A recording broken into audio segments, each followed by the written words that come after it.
Hello वांगसी lover, कैसे हैं आप लोग। आई होप आप सब लोग अच्छे होंगे। मैं आपके ऑथर नरेटर प्रीति आप लोगों के लिए द ब्रोकन ट्रस्ट का सेकंड पार्ट लेकर आई हूँ। आप लोगों को ये एफएफ कैसी लगी प्लीज़ कमेंट करके ज़रूर बताइएगा। और हाँ, लाइक करना मत भूलिएगा। स्टोरी शुरू करने से पहले जो मेरे चैनल पर नए आ रहे हैं प्लीज़ मेरे चैनल को सब्सक्राइब कर दीजिएगा और बेल आइकन का बटन दबाना बिल्कुल भी मत भूलिएगा। और हाँ, प्लीज़ बैकग्राउंड नॉइज़ को इग्नोर करना। स्टोरी शुरू करने से पहले जो मेरे चैनल पर पहली बार आ रहे हैं और ये स्टोरी पहली बार सुन रहे हैं तो प्लीज़ पिछला पार्ट सुन लीजिएगा, नहीं तो आपको स्टोरी में कुछ भी समझ में नहीं आएगा। इसलिए पहले वाला पार्ट पहले सुनिए, उसके बाद ये सेकंड पार्ट लास्ट पार्ट सुनिए। तो चलिए शुरू करते हैं। हम देखते हैं कि वांगजी और विहिंग इस वक्त फ्रेशर पार्टी में थे और वांगजी ने ड्रिंक में कुछ मिलाकर विहिंग को दिया था। विहिंग ने वांगजी के हाथ से ले लिया था और उस ड्रिंक को पी लिया था। कुछ देर विहिंग पार्टी को एंजॉय करता है, लेकिन अचानक से उसको उसकी तबीयत खराब लगने लगती है। उसे अजीब सा महसूस होने लगता है। वांगजी उसे घूर घूर कर देख रहा था और सोच रहा था कब विहिंग को अजीब महसूस होगा और विहिंग के पास वांगजी चला जाएगा। जैसे ही वांगजी यह देखता है कि विहिंग को अजीब महसूस हो रहा है तो वांगजी विहिंग के पास आता है और कहता है, विहिंग क्या हुआ, क्या तुम्हारी तबीयत ठीक नहीं है। विहिंग वांगजी की तरफ देखता है और कहता है, नहीं वांगजी, मुझे कुछ अजीब सा महसूस हो रहा है। वांगजी जब ये सुनता है तो एक डेविल स्माइल करता है और विहिंग से कहता है, विहिंग चलो मैं तुम्हें तुम्हारे घर छोड़ देता हूँ। विहिंग हाँ में सर हिलाता है। तभी सुयांग वांगजी के पास आता है और कहता है, वांगजी क्या हुआ। वांगजी सुयांग की तरफ देखता है और कहता है, लगता है विहिंग की तबीयत खराब हो रही है, वो घर जाना चाहता है, मैं उसे घर छोड़कर आता हूँ। सुयांग जब ये सुनता है तो कहता है, ठीक है तुम उसे घर छोड़कर आ जाओ, लेकिन जल्दी आ जाना, पार्टी अभी खत्म नहीं हुई है। वांगजी कहता है, हाँ मैं जल्दी आ जाऊँगा। ऐसा कहकर वांगजी विहिंग को वहाँ से ले जाता है और अपनी कार में बिठा देता है। विहिंग की तबीयत और ज़्यादा खराब होने लगी थी। विहिंग को बहुत ज़्यादा गर्मी लग रही थी, जिस वजह से विहिंग अपने कपड़े उतारने लगा था। वांगजी विहिंग की तरफ देखता है और एक डेविल स्माइल करता है और कहता है, विहिंग ये तुम क्या कर रहे हो, तुम अपने कपड़े क्यों उतार रहे हो। विहिंग हाँफते हुए वांगजी की तरफ देखता है और कहता है, वांगजी मेरी तबीयत बहुत ज़्यादा ख़राब लग रही है, मुझे बहुत ज़्यादा गर्मी लग रही है और मुझे पेन भी हो रहा है। वांगजी जब ये सुनता है तो कहता है, कहाँ पेन हो रहा है। विहिंग अपने लोअर पार्ट की तरफ इशारा करते हुए कहता है, मुझे यहाँ पर बहुत ज़्यादा पेन हो रहा है और ये हार्ड भी हो चुका है, मुझे कुछ समझ में नहीं आ रहा ऐसा क्यों हो रहा है। वांगजी डेविल स्माइल करता है और कहता है, विहिंग शायद तुमने गलती से कोई और ड्रिंक पे ली है जिसमें शायद कुछ मिला हुआ, इसलिए तुम्हें ऐसा महसूस हो रहा है। मैं अभी तुम्हें घर नहीं ले जा सकता। विहिंग हैरानी से वांगजी की तरफ देखता है और कहता है, मुझे घर नहीं ले जा सकते, मगर क्यों। वांगजी कहता है, तुम्हारी आंट तुम्हें पता है ना कितनी गुस्से वाली है, और ऐसी हालत में अगर तुम्हें घर ले गया तो तुम्हारी आंट गुस्सा करेगी। विहिंग जब ये सुनता है तो जोर जोर की सांसें लेने लगता है और कहता है, हाँ वांगजी तुमने ठीक कहा, मैं इस वक्त ऐसी हालत में घर नहीं जा सकता, लेकिन मैं क्या करूँ। वांगजी की तरफ देखता है, मैं तुम्हें कहीं और करता हूँ, सुबह घर चले जाना और आंट को कह देना कि तुम किसी फ्रेंड के घर रुक गए थे। विहिंग हाँ में सर हिलाता है। उसके बाद वांगजी अपनी कार स्टार्ट कर देता है और कार को सीधे एक होटल के सामने रोक देता है। अब तक विहिंग की हालत बहुत ज़्यादा खराब हो चुकी थी। वांगजी जल्दी से अपनी कार से निकलता है और विहिंग को विलायत स्टाइल में कैरी कर लेता है। होटल के अंदर आ जाता है। वांगजी ने पहले से ही सब कुछ प्लान कर रखा था, इसलिए उसने पहले से ही अपने लिए एक रूम बुक कर रखा था और वांगजी सीधे विहिंग को उसी रूम के अंदर ले जाता है और सीधे बेड पर पटक देता है। अब तक विहिंग बहुत ज़्यादा छटपटा रहा था। वांगजी जल्दी से विहिंग के ऊपर आता है और विहिंग की आंखों में देखने लगता है। विहिंग की आंखें बहुत ज़्यादा नशीली हो चुकी थी। विहिंग को सब ब्लर दिखाई दे रहा था, उसे समझ में नहीं आ रहा था उसे हो क्या रहा है। वांगजी धीरे से अपने थंब को विहिंग के लिप्स के पास ले जाता है और उसे रब करना स्टार्ट कर देता है। उसके बाद विहिंग के फेस को प्यार से छूने लगता है और विहिंग के होठों पर आकर किस करने लगता है। वांगजी धीरे धीरे किस कर रहा था, लेकिन धीरे धीरे उसका किस पैशनेटली और डीपली हो गया था। विहिंग भी वांगजी के किस का रिस्पॉन्स कर रहा था, क्योंकि अब तक मेडिसिन का विहिंग पर पूरी तरह से असर हो चुका था। विहिंग को समझ में नहीं आ रहा था कि वो क्या कर रहा है। उसके बाद उन दोनों का एवरीडे मीन्स एवरीडे स्टार्ट हो जाता है। यहाँ से सीन शिफ्ट करके हमें नेक्स्ट मॉर्निंग का सीन देखते हैं। विहिंग की आंखें धीरे धीरे खुलती है, उसको अपनी बॉडी में बहुत ज़्यादा पेन महसूस होता है। विहिंग अपनी पूरी आंखें खोल लेता है और इधर उधर देखने लगता है तो उसे महसूस होता है उसके ऊपर कुछ भारी सा है। विहिंग अपने हाथों से हटाने की कोशिश करता है, लेकिन तभी विहिंग की चीख निकल जाती है। विहिंग की चीख निकलते ही वांगजी आंखें खोलता है और विहिंग की तरफ देखने लगता है। विहिंग भी वांगजी को देख रहा था। दोनों इस वक्त नेकेड बेड पर थे। विहिंग वांगजी को देखता है और हैरान हो जाता है और जल्दी से उठकर बैठने की कोशिश करता है, लेकिन उसके कमर में बहुत तेज पेन होता है। विहिंग वांगजी की तरफ देखता है और कहता है, ये हम दोनों ने क्या किया। वांगजी कहता है, विहिंग एक्चुअली में तुम्हें ड्रग्स दिया गया था, जिस वजह से तुम अपना कंट्रोल खो रहे थे। मैं तुम्हें घर लेकर नहीं जा सकता था, इसलिए होटल लेकर आया, लेकिन तुमने मेरे साथ ही। ऐसा कहकर वांगजी अपनी नज़रें नीचे कर लेता है। विहिंग जब ये सुनता है तो हैरान हो जाता है और हैरानी से वांगजी की तरफ देखने लगता है। विहिंग की आंखों से आंसू बह रहे थे और कहता है, नहीं मैं ऐसा नहीं कर सकता वांगजी, तुम्हारे साथ वांग जी हाँ में सर हिलाता है और उसके बाद अपनी बॉडी को दिखाने लगता है जहाँ पर विंग कई जगह खरोंच लिया था। वांग जी को इस तरह से देखकर विंग और भी घबरा जाता है और कहता है मैं यहाँ से जाना चाहता हूँ, मुझे जाना है। ऐसा कहकर विंग उठने लगता है, लेकिन तभी वांग जी विंग का हाथ पकड़ लेता है और उसे फिर से बैठा देता है और कहता है कहाँ जा रहे हो। विंग वांग जी की तरफ देखता है और कहता है मुझे घर जाना है, आंटी मुझ पर गुस्सा करेगी, मुझे जाने दो वांग जी। वांग जी विंग का फेस अपनी तरफ करता है और विंग की आंखों में देखने लगता है। विंग भी रोते हुए वांग जी की आंखों में देख रहा था। वांग जी जल्दी से विंग के फोरहेड पर किस करता है। विंग हैरान होकर वांग जी की तरफ देखता है और कहता है वांग जी। वांग जी कहता है I love you wing. Wing जब ये सुनता है तो उसकी आंखें बड़ी बड़ी हो जाती है और कहते हैं वांग जी तुम ये क्या कह रहे हो। वांग जी कहता है वांग जी विंग की तरफ देखता है और कहता है हाँ विंग, मैं तुमसे प्यार करता हूँ। मैं ये बात तुमसे बहुत पहले से बताना चाहता था, लेकिन मैं बता नहीं पा रहा था, मैं घबरा रहा था। विंग जब ये सुनता है तो ना में सर हिलाता है और कहता है वांग जी ये गलत है, हम दोनों लड़के हैं और हम दोनों एक दूसरे से प्यार कैसे कर सकते हैं, मुझे जाने दो। ऐसा कहकर विंग फिर से उठने लगता है। वांग जी फिर से उसे बैठा देता है और कहता है मेरा यकीन करो विंग, मैं तुमसे सच में बहुत प्यार करता हूँ, मुझे इस तरह से रिजेक्ट मत करो। विंग वांग जी की तरह आंखों में देखता है और कहता है वांग जी ये गलत है, हम दोनों ही लड़के हैं, ये सोसाइटी हमें एक्सेप्ट नहीं करेगी। वांग जी कहता है मुझे सोसाइटी से कोई मतलब नहीं है, बस मुझे तुमसे मतलब है विंग, मैं तुमसे प्यार करता हूँ। विंग जब ये सुनता है तो वांग जी की आंखों में देखने लगता है। विंग की आंखों में अभी भी आंसू बह रहे थे। वांग जी जल्दी से विंग के आंखों के आंसुओं को पोंछता है और विंग को हक कर लेता है और उसकी पीठ को सहलाने लगता है। विंग को इस वक्त बहुत अच्छा लग रहा था, इसलिए विंग कुछ भी नहीं कहता है और चुपचाप वांग जी को हक किए हुए रहता है। कुछ देर बाद वांग जी हक ब्रेक करता है और कहता है तुम्हें बहुत तकलीफ हो रही है ना, मुझे पता है तुम इस वक्त बहुत पेन में हो, मैं रात को एक्चुअली कुछ ज़्यादा ही रफ हो गया था ना। विंग कुछ भी नहीं कहता और शर्माकर अपनी नज़रें दूसरी तरफ कर लेता है। वांग जी फिर से विंग का फेस अपनी तरफ करता है और उसके होठों पर एक क्विक किस कर लेता है और कहता है चलो पहले तुम फ्रेश हो जाओ, उसके बाद मैं तुम्हें मेडिसिन दूंगा। ऐसा कहकर वांग जी भी उठ जाता है और विंग को ब्राइडल स्टाइल में कैरी करने लगता है। विंग जब ये देखता है तो कहता है वांग जी ये क्या कर रहे हो।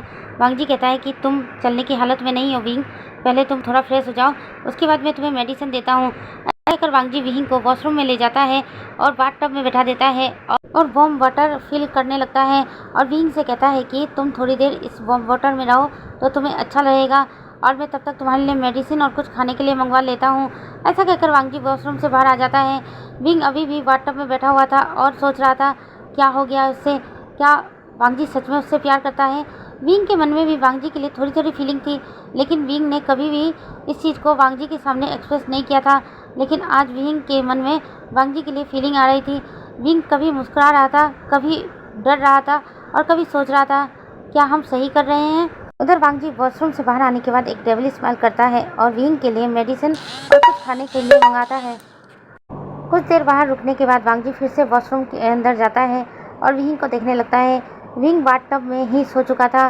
वांग जी जब ये देखता है तो उसके फेस पर एक हल्की सी स्माइल आती है और विंग को जाकर जगाने लगता है। विंग अपनी आंखें खोलता है तो वांग जी उसके सामने था। वांग जी को देखकर विंग कहता है वांग जी तुम यहाँ। वांग जी कहता है तुम बाथटब में ही सो चुके थे, उठो, तुम्हें मेडिसिन नहीं लेनी है और कुछ खाना नहीं है, क्या तुम्हें भूख नहीं लगी। विंग वांग जी की तरफ देखता है और कहता है भूख तो लगी है। वांग जी कहता है तो फिर जल्दी से उठो, तुम सो कैसे सकते हो। विंग कहता है मुझे बहुत अजीब सा फील हो रहा है। वांग जी कहता है हाँ होगा, आज पहली बार है ना इसलिए ऐसा हुआ है, अब उठ जाओ। ऐसा कहकर वांग जी फिर से विंग को ब्राइडल स्टाइल में कैरी कर लेता है। विंग जब ये देखता है तो कहता है वांग जी मैं चल सकता हूँ, मुझे नीचे उतारो। वांग जी विंग की तरफ देखकर स्माइल करता है और कहता है मेरे होते हुए तुम पैदल चलोगे, ऐसा हो ही नहीं सकता। ये कहकर वांग जी विंग को बेड पर लाकर बैठा देता है और उसके बाद विंग को मेडिसिन लाकर देता है और कहता है इसे खा लो, पेन कम होगा। विंग मेडिसिन लेता है और खा लेता है और उसके बाद इधर उधर देखने लगता है। वांग जी विंग की तरफ देखता है और कहता है क्या हुआ। विंग वांग जी की तरफ देखता है और कहता है वांग जी मेरे कपड़े। वांग जी जब कपड़ों को देखता है तो आधे से ज़्यादा कपड़े फट चुके थे। वांग जी विंग की तरफ देखता है और कहता है कि विंग तुम्हारे कपड़े तो फट चुके हैं। विंग कहता है अब मैं क्या पहनूंगा, घर कैसे जाऊंगा।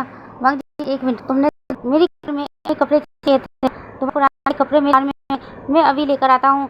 ऐसा कहकर वांग जी रूम से बाहर निकल जाता है और जाकर कार से विंग के कपड़े लेकर आ जाता है। विंग जल्दी से उन कपड़ों को पहन लेता है और वांग जी की तरफ देखता है और कहता है वांग जी प्लीज़ मुझे घर छोड़ दो, आंट गुस्सा करेगी। वांग जी हाँ में सर हिलाता है और बाद विंग को अपने साथ लेकर कार में आकर बैठ जाता है, लेकिन कार स्टार्ट नहीं करता। विंग वांग जी की तरफ देखता है और वांग जी कार स्टार्ट।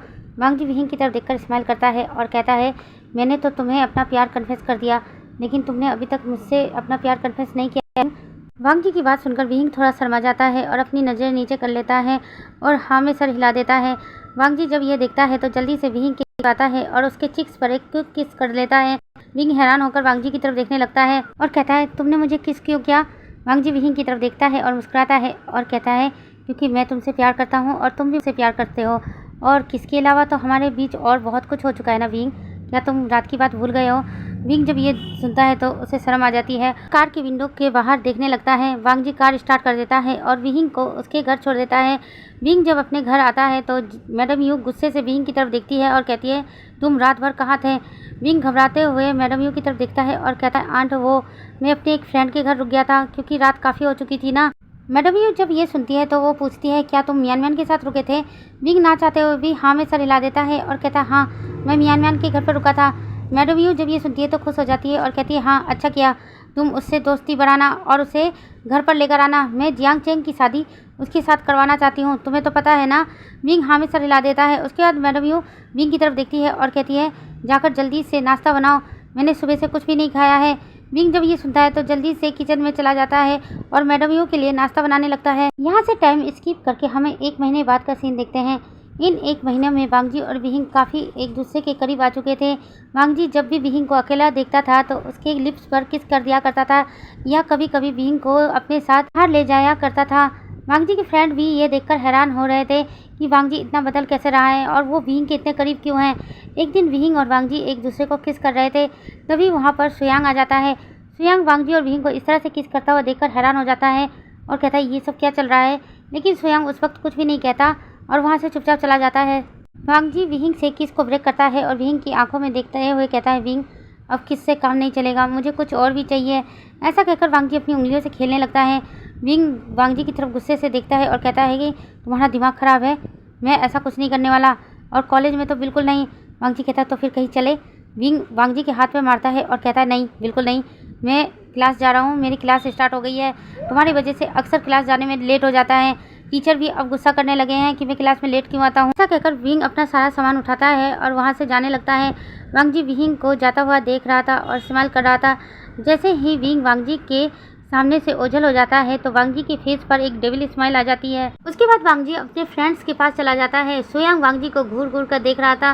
वांग जी जब ये देखता है कि सुयांग उसे घूर घूर कर देख रहा है तो पूछता है, क्या बात है सुयांग, तुम मुझे इस तरह से क्यों देख रहे हो? सुयांग वांग जी की तरफ देखता है और कहता है, तुम्हारे और विहिंग के बीच में क्या चल रहा है? मियान मियान भी ये सुनकर हैरान हो जाती है और वेंचाओ भी जी सुयांग की तरफ देखता है और कहता है, क्या चल रहा है? कुछ भी नहीं। सुयांग कहता है, झूठ मत बोलो वांग जी, मैंने खुद तुम दोनों को किस करते हुए देखा था। क्या तुम विहिंग को पसंद करते हो? तुम्हें लड़के पसंद हैं? क्या तुम गे हो? सुयांग कई सारे सवाल वांग जी से कर लेता है। वांग जी सुयांग की तरफ देखता है और कहता है, ऐसी बात नहीं है, मैं गे नहीं हूँ, मैं स्ट्रेट हूँ, मुझे लड़कियाँ पसंद है। सुयांग वांग जी की तरफ देखता है और कहता है, तो फिर तुम विहिंग को किस क्यों कर रहे थे? सुयांग जब ये सुनता है तो कहता है, फिर वो सब क्या था? मैंने खुद अपनी आंखों से देखा है, तुम विहिंग को किस कर रहे थे। वांग जी कहता है, किस करने का ये मतलब नहीं कि मैं उसे प्यार करता हूँ या उसे पसंद करता हूँ, मैं तो अपना बदला ले रहा हूँ। सुयांग मियान मियान और बेंचाओ जब ये सुनते हैं तो हैरानी से की तरफ देखने लगते हैं। सुयांग वांग जी की तरफ देखता है और क्या कहा तुमने? वांग जी कहता है, हाँ मैं विहिंग से बदला ले रहा हूँ। तुम्हें याद है ना, विहिंग ने पूरे कॉलेज के सामने मुझे थप्पड़ मारा था, वो थप्पड़ मुझे आज भी याद है, जिस वजह से मैं ऐसा कर रहा हूँ। सुयांग कह रहा है, तुम अपना बदला ले रहे हो उसके साथ? वो बहुत मासूम है वांग जी, तुम ऐसा क्यों कर रहे हो? तुम्हें ऐसा नहीं करना चाहिए था। वांग जी सुयांग की तरफ देखता है और कहता है, उसे भी मुझे थप्पड़ नहीं मारना चाहिए था, मैं बस उसके साथ खेल रहा हूँ और कुछ दिनों में उसका दिल तोड़ भी दूंगा। मियान में वांग जी का साथी है, वांग जी गलत रहे हो, तुम ऐसा तुम्हें नहीं करना चाहिए था, उससे नाच हो तो तुम उसे पूरे कॉलेज के सामने तुम भी थप्पड़ लेते, लेकिन दिल उसके साथ नहीं कर वांग जी, उसको साथ ऐसा मत करो, वो टूट जाएगा, वो बहुत मासूम है, वो शायद तुमसे प्यार भी करने लगा है, मैंने उसकी आंखों में देखा है, ऐसा मत करना, उसका दिल मत तोड़ना वांग जी। वांग जी मियान मियान की बातें सुनकर मियान मियान की तरफ गुस्से से देखने लगता है और कहता है, मुझे तुम लोगों की ज्ञान भरी बातें सुनने का कोई शौक नहीं है। लेकिन तभी अचानक से बेचाओ कहता है, विहिंग। वांग जी जब ये सुनता है तो पीछे मुड़ देखता है। विहिंग के हाथ में इस वक्त लंच बॉक्स था जो नीचे गिर चुका था और विहिंग की आंखों में आंसू थे। विहिंग वांग जी के पास आता है और वांग जी के कॉलर को पकड़ता है और कहता है, तुमने मेरे साथ ऐसा क्यों किया? वांग जी विहिंग के हाथ को झटके से हटा देता है और कहता है, तुम्हारी हिम्मत कैसे हुई मेरे कॉलर को पकड़ने की? विहिंग रोते हुए वांगजी की तरफ देखता है और कहता है, तुमने कहा था कि तुम मुझसे प्यार करते हो, ये सब एक छलावा था, तुम मुझे धोखा दे रहे थे वांगजी, तुम मुझसे प्यार नहीं कर रहे, सिर्फ नाटक कर रहे थे। वांगजी कहता है, हाँ तुम्हें क्या लगा मैं तुम जैसे लड़के से प्यार करूँगा, मैं स्ट्रेट हूँ विंग, मुझे लड़कियाँ पसंद है, लड़के नहीं। तुमने सोच भी कैसे लिया मैं तुम जैसे एक मामूली अनाथ लड़के से प्यार कर सकता हूँ। मेरी फैमिली, तुम्हें पता है मेरे फादर मिलीनियर है, मिलियनर, पैसों की कमी नहीं है। तुम्हारा स्टेटस देखा है और मेरा स्टेटस कहाँ है तुम्हें पता है। मैं तुमसे प्यार करूँगा ऐसा हो ही नहीं सकता, मैं तो बस मज़े ले रहा था। विंग वांगजी की बातें सुनकर वांगजी की तरफ हैरानी से देख रहा था और वांगजी को गुस्से में एक थप्पड़ मार देता है और कहता है, मैंने पूरे कॉलेज के सामने तुम्हें थप्पड़ मारा है, अब तुम क्या करोगे। वांगजी गुस्से में विहिंग की तरफ देखने लगता है और कुछ कहने ही वाला था, लेकिन तभी सुयांग वांगजी के सामने आ जाता है और कहता है, वांगजी बस बहुत हो गया, तुमने जो किया है गलत किया है विहिंग के साथ, अभी इसी वक्त से माफ़ी मांगो। ऐसा कह सुयांग पीछे मुड़ा है, लेकिन तब तक विहिंग वहाँ से जा चुका था। सुयांग गुस्से से वांगजी की तरफ देखता है और कहता है, वांगजी तुमने जो किया है ना एक दिन तुम जरूर पछताओगे वांगजी, तुमने एक मासूम का दिल दुखाया है, उसके दिल के साथ खेला है। मैं भगवान से दुआ मांगता हूँ कि एक दिन तुम्हें इसका सबक जरूर मिले। ऐसा कहकर सुयांग गुस्से में वहाँ से चला जाता है। वांगजी सुयांग को जाता हुआ देख रहा था। वेंचा और मियानमैन भी एक दूसरे की तरफ देखते हैं और वो दोनों अपना हेडसेट करते हैं और वहाँ से वो भी चले जाते हैं। वांगजी इस वक्त कॉलेज के कॉरिडोर में अकेला खड़ा था और चारों तरफ देख रहा था। उधर विंग रोते हुए पैदल ही घर की तरफ बढ़ रहा था। तभी अचानक से बारिश स्टार्ट हो जाती है, जिस वजह से विंग के आंसू किसी को दिखाई नहीं रहे थे, लेकिन विंग रो रहा था। विंग रोते हुए अपने घर पहुंचता है, लेकिन सालों पुराना नज़ारा विंग के सामने फिर से आ जाता है। उसके घर के सामने बहुत सारे लोग खड़े थे और विंग को घूर घूर कर देख रहे थे। विंग जैसे ही अंदर आता है तो वो सामने उसके अंकल की डेड बॉडी पड़ी थी और जियांग यानली और जियांग चेंग और मैडम यू तीनों रो रहे थे। विंग अपने अंकल के पास बैठ जाता है और उन तीनों की तरफ हैरानी से देखता है और कहता है, क्या हुआ है अंकल को। जियांग चेंग विंग की तरफ देखता है और कहता है कि डैड अपने ऑफिस से अपनी स्कूटी से वापस आ रहे थे, लेकिन बीच सड़क पर उन्हें किसी ट्रक ने उड़ा दिया, जिस वजह से उनकी डेथ हो गई है। विंग जैसे ही ये सुनता है तो रोने लगता है। रोते रोते अचानक से विंग का सर घूमता है और विंग वहीं बेहोश होकर गिर जाता है। यहाँ से हम नेक्स्ट डे का सीन देखते हैं। विंग जब अपनी आंखें खोलता है तो अपने रूम में था। विंग जब अपने अंकल को याद करता है तो रोने लगता है, लेकिन उसके पास इस वक्त कोई भी नहीं था उसे संभालने के लिए। विंग को एक दिन में ही 2 झटके लगे थे, एक वांगजी का धोखा और दूसरा उसके अंकल का जाना। विंग एक हफ्ते से अपने रूम से बाहर ही नहीं निकल रहा था, सिर्फ अपने रूम में ही रहता था, किसी से ज़्यादा बात नहीं कर रहा था। एक हफ्ते बाद विंग सोचता है उसे कॉलेज जाना चाहिए, क्योंकि उसके अंकल चाहते थे विंग पढ़ लिख कर कुछ बन जाए, इसलिए विंग ने डिसाइड किया वो कॉलेज जाएगा ज़रूर, लेकिन वांगजी को फुल इग्नोर करेगा। ये सोचकर विंग रेडी होने लगता है, लेकिन तभी मैडम यू उसके रूम में आती है और विंग को देखती है और कहती है, तुम कहीं जा रहे हो। विंग हाँ में सर हिला देता है और कहता है, हाँ आंट मैं कॉलेज जा रहा हूँ। मैडम यू उसकी तरफ देखती है और कहती है, कॉलेज जाने की कोई ज़रूरत नहीं है। विंग हैरान हो जाता है और हैरानी से मैडम यू की तरफ देखता है और कहता है, क्या कहा आंट आपने।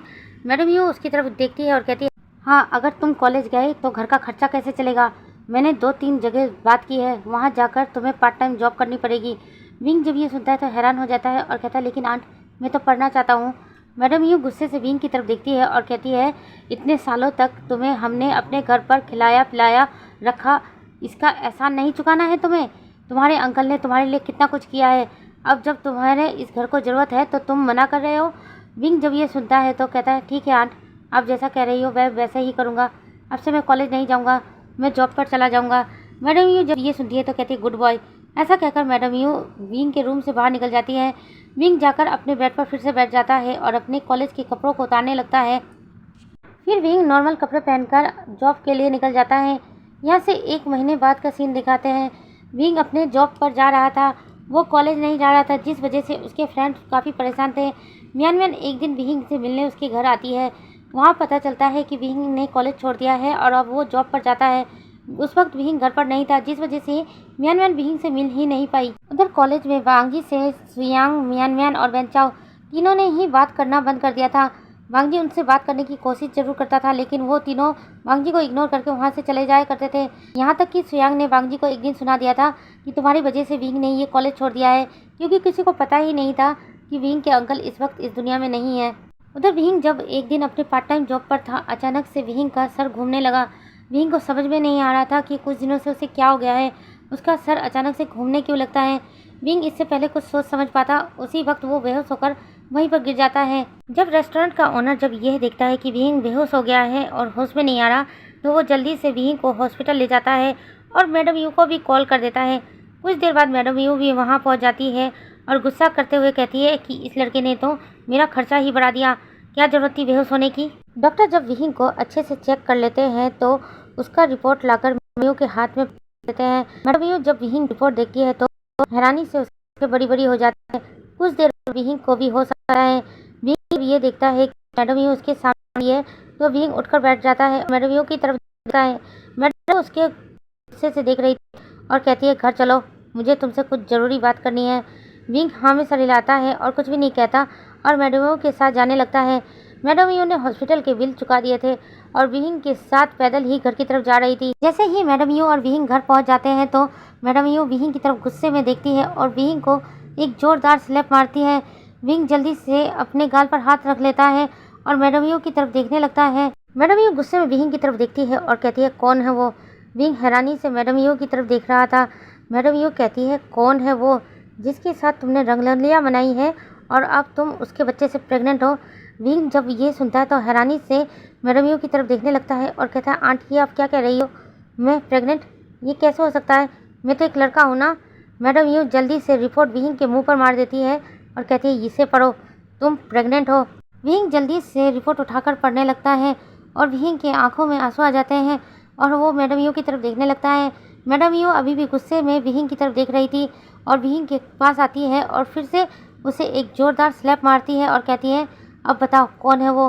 विंग नाम में सर हिलाता है और कहता है नहीं पता। मैडम यू जब ये सुनती है तो गुस्से में विंग की तरफ देखती है और कहती है तुमने किसी के साथ रंगरलियां मनाई और तुम्हें ये भी नहीं पता वो कौन है। विंग घबराते हुए मैडम यू की तरफ देखता है और कहता है आंट फ्रेशर पार्टी वाले दिन किसी ने मुझे ड्रग्स दे दिया था और मैं किसी रैंडम इंसान के साथ इंटीमेट हो गया था।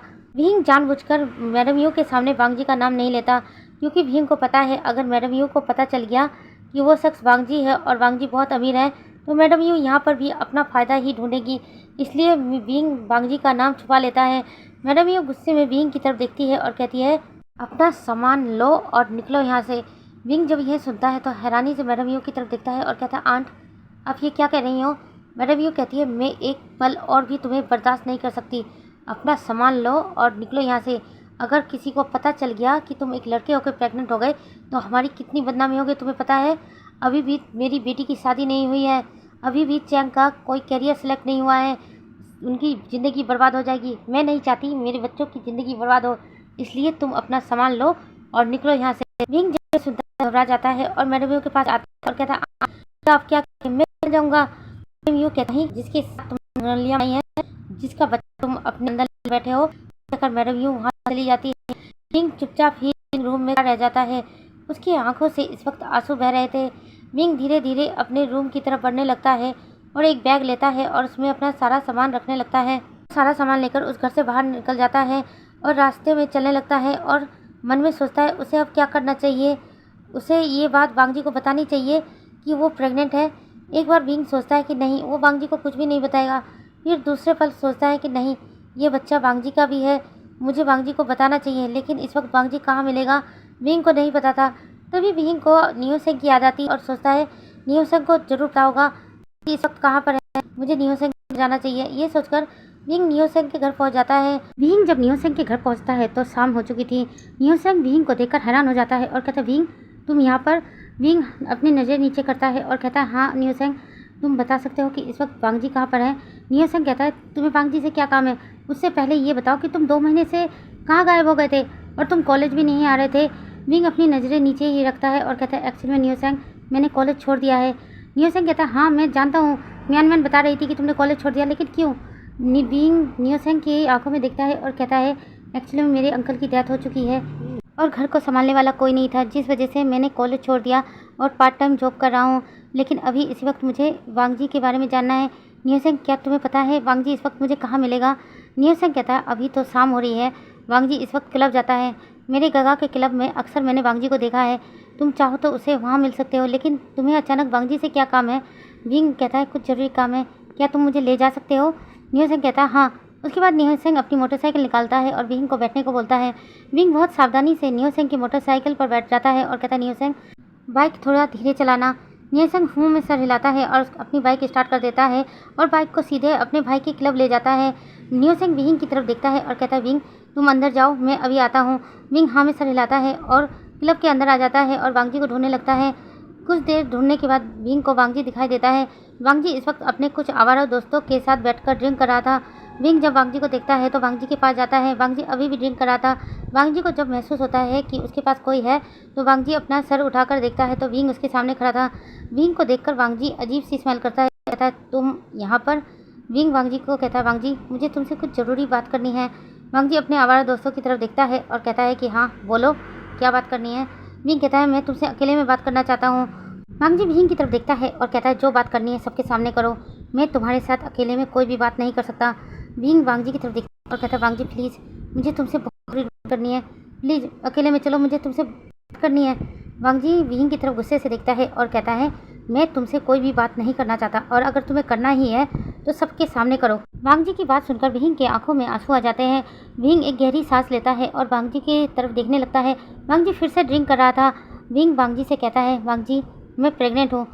वांगजी ड्रिंक करते करते रुक जाता है और विंग की तरफ देखता है और हैरान होता है और कहता है, ये क्या बकवास कर रहे हो तुम? विंग वांगजी से कहता है कि वांगजी मैं बकवास नहीं कर रहा हूँ, मैं सच में प्रेग्नेंट हूँ और ये बच्चा तुम्हारा है।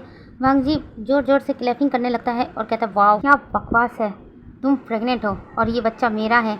तुम प्रेग्नेंट कैसे हो सकते हो विंग, जबकि तुम एक लड़का हो, और मैं कैसे मान लूँ कि ये बच्चा मेरा ही है? तुम एक लड़के होकर प्रेग्नेंट कैसे हो सकते हो? अच्छा मजाक है, तुम इस तरह का मजाक कर सकते हो, मैंने कभी सोचा नहीं था। क्या तुम्हें पैसे चाहिए?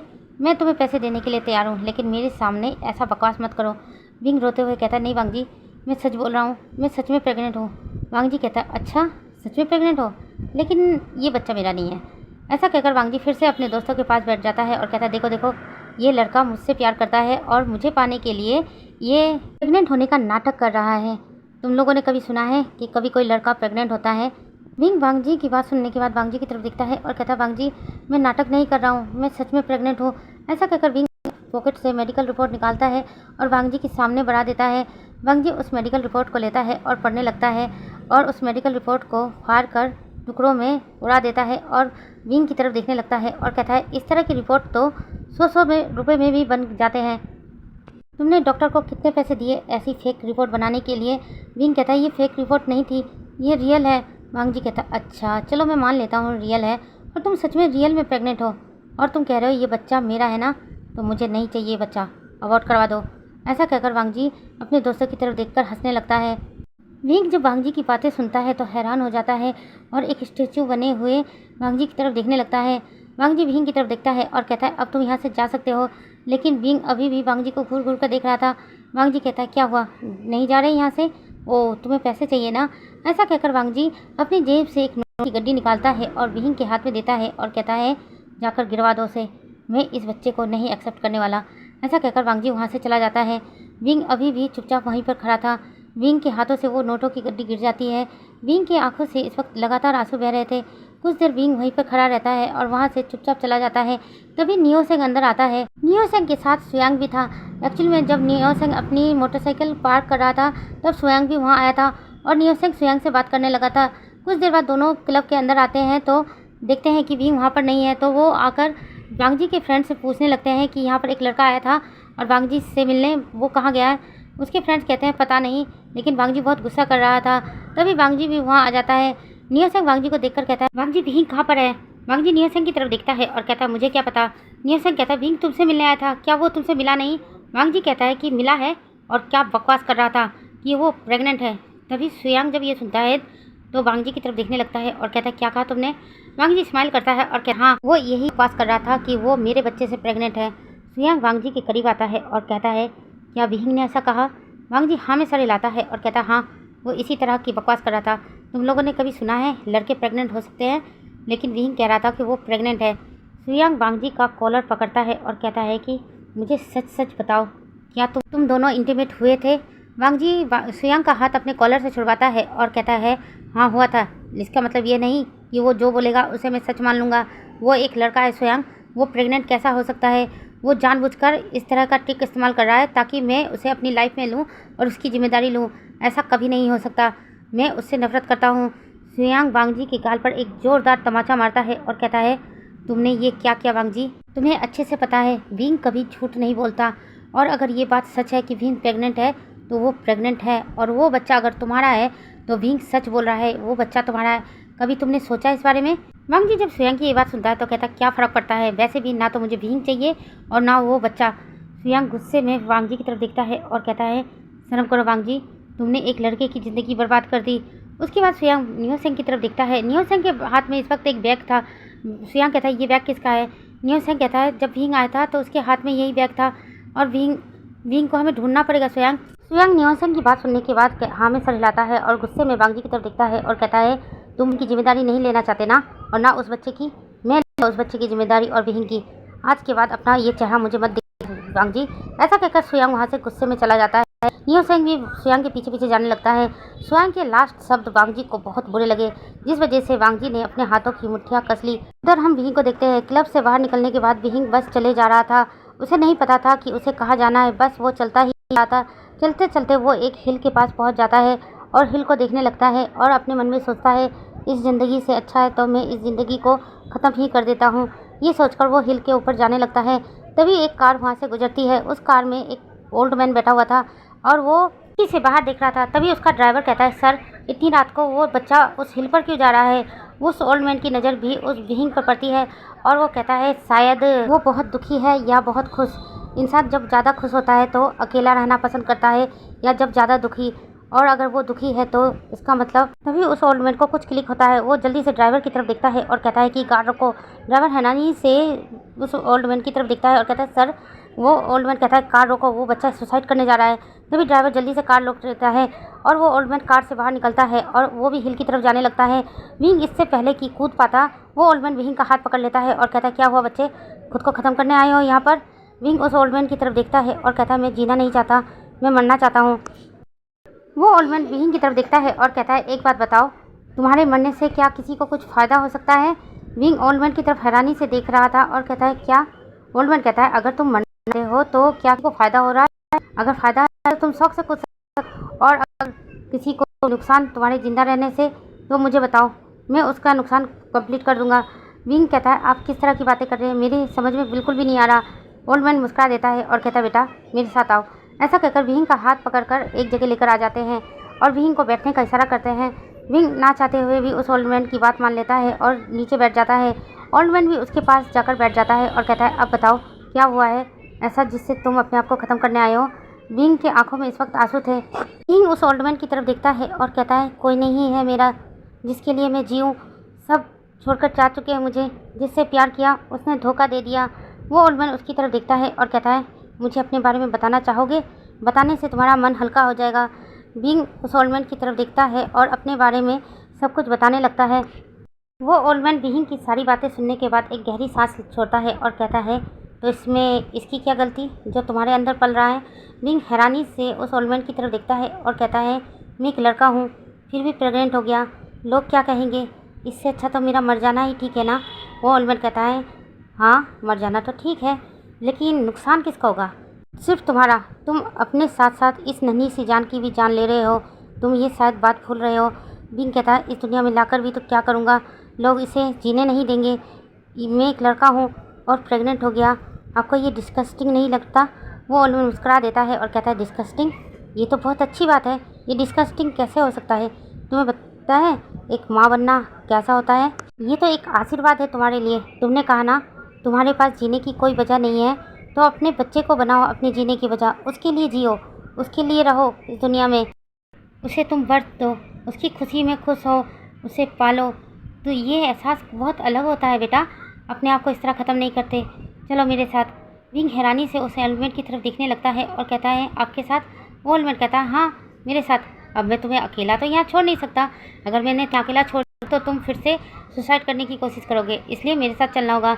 विंग कहता है, मैं आपके साथ जाकर क्या करूँगा?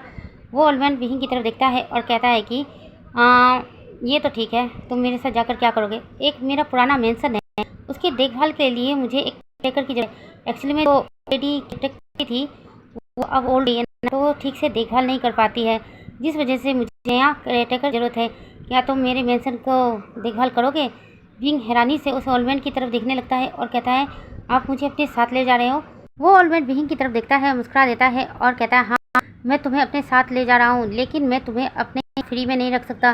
तुम्हें मेरे साथ रहना होगा, तो वहाँ पर काम करना होगा। विंग जब ये सुनता है तो हाँ में सर हिलाता है और कहता है, ठीक है, मैं आपके साथ जाने के लिए तैयार हूँ।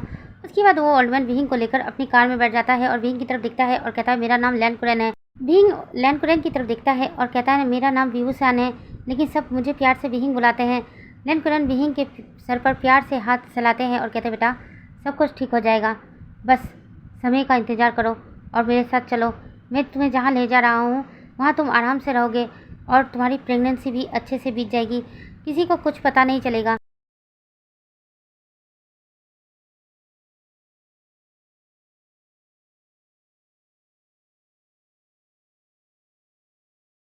उसके बाद लैन कुरैन अपने ड्राइवर को देखता है और कहता है, गुस्सो। ड्राइवर हैरान हो जाता है और कहता है, लेकिन सर आप तो घर जाने वाले थे ना?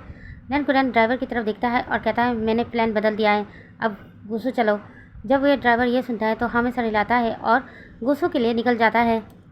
विहिंग काफ़ी थका हुआ था, जिस वजह से वो कार में ही सो जाता है और अनजाने में ही अपना सर लैन कुरैन के कंधे पर रख देता है। लैन कुरैन जब ये देखता है कि विहिंग सो चुका है तो प्यार से उसके सर को थपथपाने लगते हैं। अगले दिन लैन कुरैन की कार गुसू पहुंच चुकी थी। गुसू में पहुंचने के बाद लैन कुरैन की वहां पर एक पुश्तैनी मेंशन था, जहां पर ड्राइवर लेकर जाता है। जब कार वहां पहुंचती है तो लैन कुरैन विहिंग को जगाने लगते हैं और कहते हैं, विहिंग बेटा हम गुसू पहुँच चुके हैं, उठ जाओ। विहिंग अपनी आंखें मलते हुए इधर उधर देखने लगता है। उसके बाद लैन कुरैन की तरफ देखता है, अभी भी विहिंग का सर लैन कुरैन के कंधों पर था। विहिंग जल्दी से उठ जाता है और कहता है, आई एम सॉरी सर। वो मैं लैन कुरैन मुस्कुरा देते हैं और कहते हैं, कोई बात नहीं बेटा, अगर तुम्हारी जगह मेरा खुद का बेटा होता और इस तरह अपना सर मेरे कंधे पर रखता तो क्या मैं अपने कंधे का सहारा नहीं देता? मैं ज़रूर देता। चलो अब उठ जाओ, बाहर निकलो, हम मेंशन पहुंच चुके हैं। विंग जब ये सुनता है हाँ में सर हिलाता है और उसके बाद कार से बाहर निकल जाता है। विंग के सामने एक बहुत सुंदर सा मेंशन था। विंग कहता है, ये आपका मेंशन है? लैन कुरैन कहते हैं, हाँ ये मेरा मेंशन है और आज से इसकी देखभाल की जिम्मेदारी तुम्हारी है। विंग जब ये सुनता है तो हल्के से मुस्कुरा देता है और कहता है, मैं अपना काम अच्छे से करने की कोशिश करूँगा सर। तभी वहाँ पर एक ओल्ड लेडी आ जाती है और लैन कुरैन की तरफ देखकर ग्रीट करती है और कहती है, मास्टर आप यहाँ? लैन कुरैन उस ओल्ड लेडी की तरफ देखते हैं और कहते हैं, कैसी हो मारिया? वो ओल्ड लेडी लैन कुरैन की तरफ देखती है और कहती है, मैं ठीक हूँ मास्टर। तभी उस ओल्ड लेडी की नज़र विहिंग पर जाती है। वो लेडी लैन कुरैन की तरफ देखती है और कहती है, मास्टर ये? लैन कुरैन मुस्कुरा देते हैं और कहते हैं, इसका नाम विहिंग है, आज से ये इसी मेंशन में रहेगा और इस मेंशन की देखभाल करेगा। वो लेडी जब ये सुनती है तो हैरान हो जाती है और कहती है, सर इसका मतलब आप मुझे नौकरी से निकाल रहे हैं? लैन कुरैन मुस्कुरा देते हैं और कहते हैं, नहीं मारिया, मैं तुम्हें नौकरी से कैसे निकाल सकता हूँ? तुम्हारी अब उम्र हो रही है मारिया, तुम अब मेंशन का अच्छे से देखभाल नहीं कर पा रही हो, जिस वजह से मैं इसको यहाँ लेकर आया हूँ। अब से ये तुम्हारे साथ रहेगा और तुम दोनों मिलकर मेंशन का ख्याल रखना। जब वो लेडी ये सुनती है तो मुस्कुरा देती है। उसके बाद लैन कुरैन विहिंग की तरफ देखते हैं और कहते हैं, अंदर चले बेटा। विहिंग हाँ में सर हिलाता है और उसके बाद लैन कुरैन के साथ मेंशन के अंदर आ जाता है। लैन कुरैन विहिंग की तरफ देखते हैं और कहते हैं, बेटा नीचे सारे गेस्ट रूम हैं, तुम इनमें से एक रूम अपने लिए रख सकते हो। विहिंग जब ये सुनता है तो कहता है, सर मैं एक बात बोलूँ, आप बुरा तो नहीं मानेंगे? लैन कुरैन विहिंग की तरफ देखते हैं और कहते हैं, नहीं बेटा तुम्हें क्या बात बोलनी है, बोलो, मैं बुरा नहीं मानूंगा। विहिंग कहता है, क्या यहाँ पर सर्वेंट क्वार्टर्स नहीं है? लैन कुरैन जब ये सुनते हैं तो हैरान हो जाते हैं और कहते हैं, बेटा सर्वेंट क्वार्टर्स की क्या ज़रूरत है, यहाँ मेंशन में बहुत सारे रूम खाली हैं, तुम एक रूम ले सकते हो। विहिंग कहता है, नहीं सर, मुझे सर्वेंट क्वार्टर्स में ही रहना है, मैं मेंशन में किसी भी रूम में नहीं रहूँगा। लैन कुरैन जब ये सुनते हैं तो विहिंग की तरफ हैरान होकर देखते हैं और कहते हैं, बेटा ऐसा क्यों, तुम मेंशन में क्यों नहीं रह सकते? विहिंग कहता है, सर मैं यहाँ काम करने आया हूँ, मैं नहीं चाहता जब मेरा बच्चा इस दुनिया में आए और इस मेंशन में रहे तो मेंशन को ही अपना घर समझने लगे। मैं सर्वेंट क्वार्टर्स में रहना चाहता हूँ सर, प्लीज़ मेरी बात को समझिए। मैं एज ए एम्प्लॉय आपके यहाँ रहना चाहता हूँ, ना कि आपका गेस्ट बनकर। लैन कुरैन जब विहिंग की ऐसी बातें सुनते हैं तो मुस्कुरा देते हैं और कहते हैं, ठीक है बेटा, अगर तुम्हारी ये इच्छा है तो ये ही सही। उसके बाद लैन कुरैन मारिया की तरफ देखते हैं और कहते हैं, मारिया क्या सर्वेंट कॉटेज रहने लायक है? मारिया जब ये सुनती है तो कहती है, नहीं मास्टर, उसमें तो कितने सालों से कोई नहीं रहा है, इसलिए अभी वो फिलहाल रहने लायक नहीं है। ये सुनने के बाद लैन कुरैन विहिंग की तरफ देखते हैं और कहते हैं, विहिंग बेटा अभी तो सर्वेंट कॉटेज रहने लायक नहीं है, लेकिन मैं उसे रहने लायक करवा दूंगा, तब तक तो तुम गेस्ट रूम में रह सकते हो ना? विहिंग जब ये सुनता है तो हाँ में सर हिला देता है। उसके बाद लैन कुरैन कहते हैं, विहिंग बेटा तुम जाकर थोड़ा फ्रेश हो जाओ और थोड़ा रेस्ट कर लो, तब तक मारिया हमारे लिए नाश्ता बना देगी। विंग जब ये सुनता है तो हाँ में सर हिलाता है और एक गेस्ट रूम में चला जाता है। मारिया लैंडकुरन की तरफ देखती है और कहती है, मास्टर मैं आप लोगों के लिए नाश्ता बनाती हूँ। मारिया वहाँ से जाने ही वाली थी कि लैंडकुरन कहते हैं, मारिया रुको, मुझे तुमसे कुछ ज़रूरी बात करनी है। मारिया जब ये सुनती है तो लैंडकुरन की तरफ देखती है और कहती है, जी मास्टर क्या बात करनी है। लैंडकुरन विंग के बारे में सब कुछ मारिया को बता देता है और कहता है, अब से वो बच्चा यहीं रहेगा। वो बच्चा बहुत अकेला और टूटा हुआ है। मारिया मैं चाहता हूँ कि कुछ दिनों के लिए तुम मेंशन में आकर रहो उसके साथ। मारिया जब ये सुनती है तो कहती है, जी मास्टर। ऐसा कहकर मारिया वहाँ से जाने लगती है, लेकिन तभी अचानक रुक जाती है और लैंडकुरन की तरफ देखती है और कहती है, मास्टर आप तो उस बच्चे को ऐसे ही अपने मेंशन में रख सकते थे, तो उसे काम करने को क्यों बोला। लैंडकुरन मुस्कुरा देते हैं और कहते हैं, वो बच्चा बहुत खुददार है, तुमने देखा नहीं, उसने गेस्ट रूम में रहने से इनकार कर दिया और सर्वेंट कॉटेज में रहने के लिए बोल रहा है, तो वो कितना खुददार है। मैं समझ गया था उसको देखकर कि वो ऐसे मेरे घर में नहीं रहेगा, इसलिए मैंने उसे जॉब ऑफ़र की है ताकि वो यहाँ आराम से रह सके और यहाँ पर रहेगा तो उसे कोई तकलीफ़ नहीं होगी। और तुम भी उसका थोड़ा ख्याल रखना, वो प्रेग्नेंट है, उसके और उसके होने वाले बच्चे का अच्छे से ख्याल रखना, उसकी हर ज़रूरतों का सामान उसे ला कर देना और मुझे हमेशा कॉल पर बताते रहना कि वो कैसा है। मारिया जब ये सुनती है तो कहती है, जी मास्टर। उसके बाद लैंडकुरन कहते हैं, अब जाओ मारिया, कुछ हेल्दी सा नाश्ता बनाओ। उस बच्चे ने शायद कल से कुछ भी नहीं खाया है, ऐसी हालत में उसका भूखा रहना अच्छी बात नहीं है, इससे उसके होने वाले बच्चे पर इफेक्ट पड़ सकता है। मारिया जब ये सुनती है तो मुस्कुरा देती है और कहती है, जी मास्टर मैं अभी बना कर लाती हूँ। ऐसा कहकर मारिया जल्दी से किचन में चली जाती है। विंग गेस्ट रूम में आता है और फ्रेश होने के बाद बेड पर जाकर बैठ जाता है और ज़िंदगी के बारे में सोचने लगता है। विंग सोचते सोचते उसका हाथ अचानक से उसके स्टमक के पास चला जाता है और वो उसे प्यार से सहलाने लगता है और कहता है, मैं गलत कर रहा था बच्चा, मैं तुम्हें मारने की कोशिश कर रहा था, नहीं अब मैं ऐसा नहीं करूँगा, अब तुम मेरे और मैं तुम्हारा, हम दोनों एक दूसरे का साथ देंगे, हमें किसी की ज़रूरत नहीं है, हम दोनों एक दूसरे का ख्याल रखेंगे ना, प्रॉमिस करते हो ना, तुम हमेशा अपनी माँ का साथ दोगे। ऐसा कहकर विंग अपने स्टमक को सहलाने लगता है और उसकी आंखों से आंसू बहने लगते हैं। लैंडकुरन लगभग 2 दिन तक विंग के साथ उसी मेंशन में रहते हैं और विंग के कॉटेज को भी तैयार करवा देते हैं और विंग की ज़रूरतों का सारा सामान उस कॉटेज में लाकर रखवा देते हैं। लैंडकुरन ने विंग को बोला था कि वो अपना खाना मेंशन में ही बना ले, लेकिन विंग ने मना कर दिया था और कहा था नहीं, वो अपना खाना सर्वेंट कॉटेज में ही बनाया करेगा।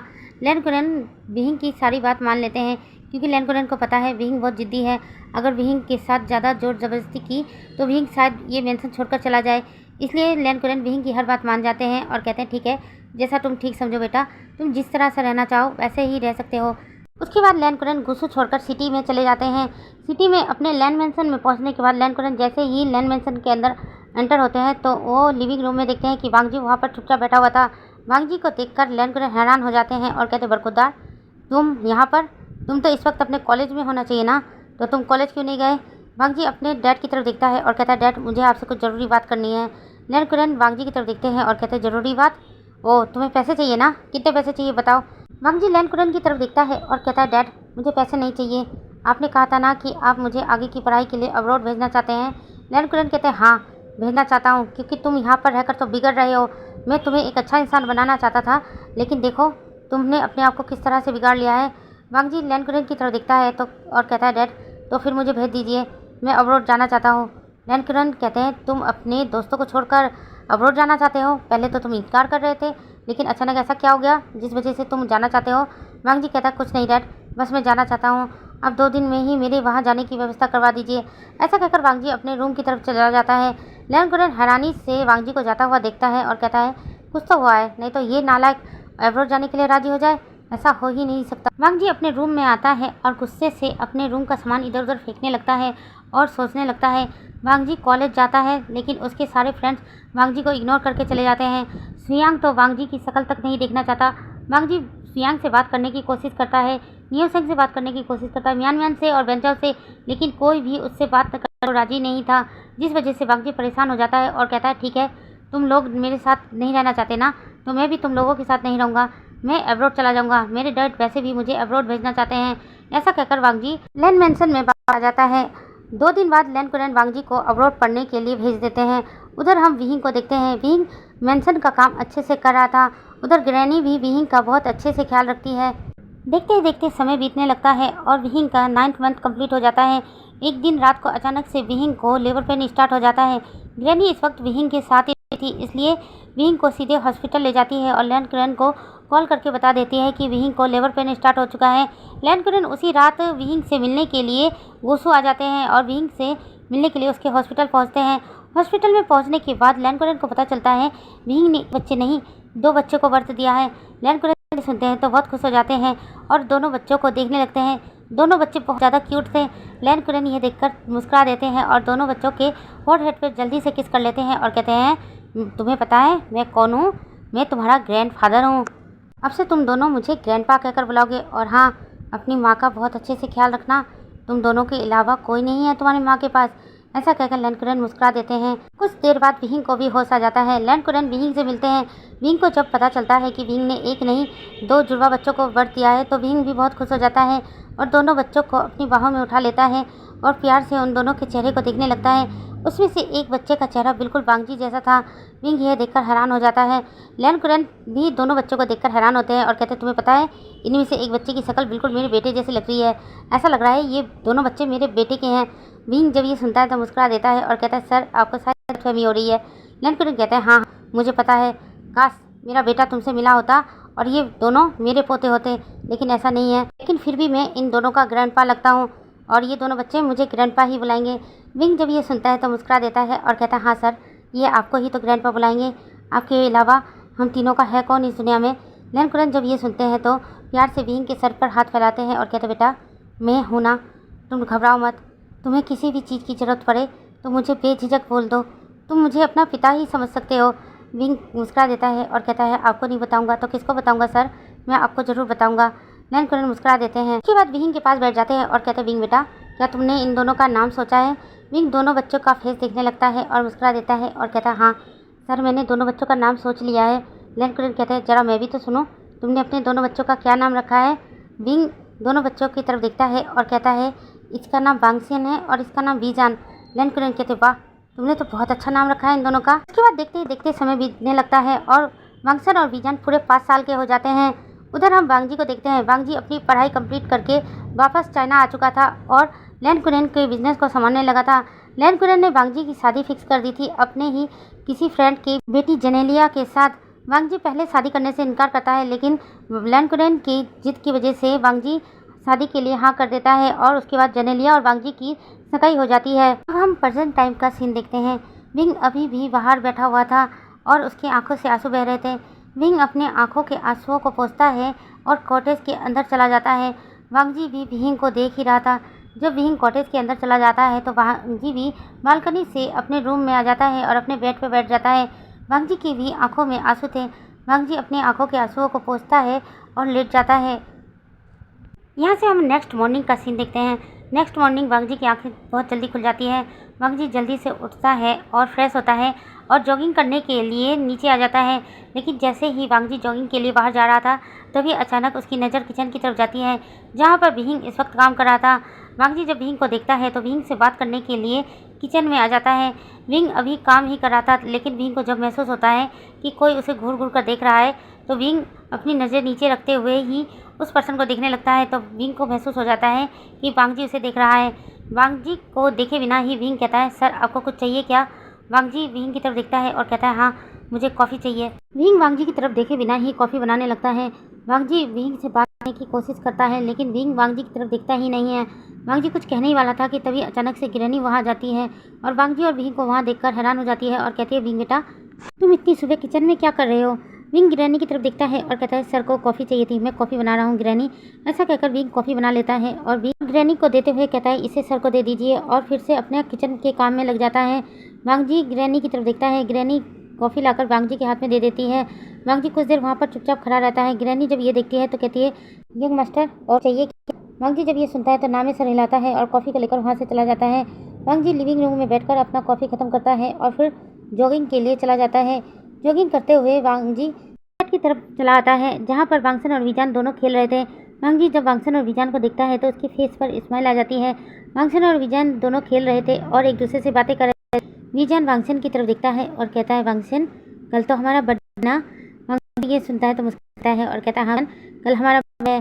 वीजान वांगसन की तरफ देखता है और कहता है वांगसन मुझे ना वो वीडियो गेम चाहिए था, क्या मैं मम्मा से मांगूँ? कल तो हमारा बर्थडे है ना, मम्मा हमें तो गिफ्ट देगी, तो गिफ्ट में हम वीडियो गेम मांग लें। वांगसन जब ये सुनता है तो कहता नहीं वीजान अगले मंथ मम्मा का बहुत पैसा खर्च हो गया, तुम्हें पता है ना अगले मंथ तुम बीमार पड़ गए थे, जिस वजह से मम्मा को बहुत सारे पैसे खर्च करने पड़े। हम इस बार बर्थडे पर कुछ भी नहीं मांगेंगे मम्मा से। वांगसन की बात सुनकर विजन उदास हो जाता है और अपना चेहरा नीचे कर लेता है और कहता है तो फिर इस बार भी हमें कोई गिफ्ट नहीं मिलेगा। वांगसन विजन की तरफ देखता है और नहीं में सर हिलाता है और कहता है नहीं, इस बार हमें कोई भी गिफ्ट नहीं मिलेगा। वांगसन की बात सुनने के बाद विजन उदास हो जाता है और कहता है काश डैडा जिंदा होते तो वो हमारे लिए गिफ्ट लेकर आते ना वांगसन। वांगसन जब ये सुनता है तो हाँ में सर हिलाता है और कहता है हाँ तुम ठीक कह रहे हो, लेकिन तुम्हें पता है ना हमारे डैडा मर चुके हैं। वांगसन और विजन की बात सुनने के बाद पहले तो वांगजी उदास हो जाता है, लेकिन वांगसन और विजन की आखिरी बातें सुनने के बाद वांगजी गुस्से में आ जाता है और अपने हाथों की मुट्ठियाँ कस लेता है और कहता है विंग तुमने मेरे बच्चों को क्या बताया, मैं मर चुका हूँ। तभी वहाँ पर विंग आ जाता है। विंग को देखकर वांगजी जल्दी से छुप जाता है। विंग दोनों बच्चों के पास आता है और कहता है तुम दोनों बाहर क्या कर रहे हो और तुम दोनों अभी तक रेडी क्यों नहीं है, तुम दोनों को स्कूल नहीं जाना। वांगसन और विजन हाँ में सर जाते हैं। विंग जल्दी से दोनों बच्चों को कॉटेज के अंदर ले जाता है और उन्हें स्कूल के लिए रेडी करने लगता है। उसके बाद वांगजी मैंसन के अंदर जाता है तो देखता है कि जेनेलिया इस वक्त ब्रेकफास्ट टेबल पर बैठी हुई थी और ब्रेकफास्ट कर रही थी। जेनेलिया की नज़र जैसे ही वांगजी पर जाती है, जेनेलिया जल्दी से अपनी जगह से खड़ी होती है और वांगजी के पास आती है और कहती वांगजी तुम जॉगिंग करने के लिए गए थे, मुझे भी अपने साथ ले जाते, मैं भी जॉगिंग करती। वांगजी जेनेलिया की तरफ देखता है और कहता है कोई बात नहीं, कल मैं उठा दूंगा, लेकिन अभी फ़िलहाल मुझे फ्रेश होना है, मैं रूम में जा रहा हूँ। ऐसा कहकर वांगजी अपने रूम में चला जाता है। जेनेलिया फिर से अपने ब्रेकफास्ट टेबल पर आ जाती है और अपना ब्रेकफास्ट करने लगती है। कुछ देर बाद वांगजी भी आ जाता है और ब्रेकफास्ट करने लगता है। वांगजी को विंग के हाथ का बनाया हुआ ब्रेकफास्ट खाकर बहुत ही अच्छा लगता है। जेनेलिया अभी भी वहीं पर बैठी थी और वांगजी की तरफ देखती है और कहती वांगजी क्या आज तुम मुझे गोसू सिटी घुमाने ले जाओगे। वांगजी जेनेलिया की तरफ देखता है और हाँ में सर हिला देता है और कहता है हाँ ले जाऊंगा, जाकर रेडी हो जाओ। जेनेलिया जब ये सुनती है तो खुश हो जाती है और रेडी होने के लिए अपने रूम में चली जाती है। कुछ देर बाद जेनेलिया रेडी होकर बाहर आती है और वांगजी की तरफ देखती है और कहती वांगजी मैं कैसी लग रही हूँ। वांगजी एक नज़र जेनेलिया पे डालता है और कहता है अच्छी लग रही हो। जेनेलिया जल्दी से वांगजी को आकर हक करती है, लेकिन तभी वहाँ पर विंग आ जाता है। विंग को देखकर वांगजी जल्दी से जेनेलिया को खुद से दूर करता है और कहता है जेनेलिया तुम्हें शर्म है कि नहीं, तुम ये क्या कर रही हो, तुम सबके सामने मुझे इस तरह से हक कैसे कर सकती हो।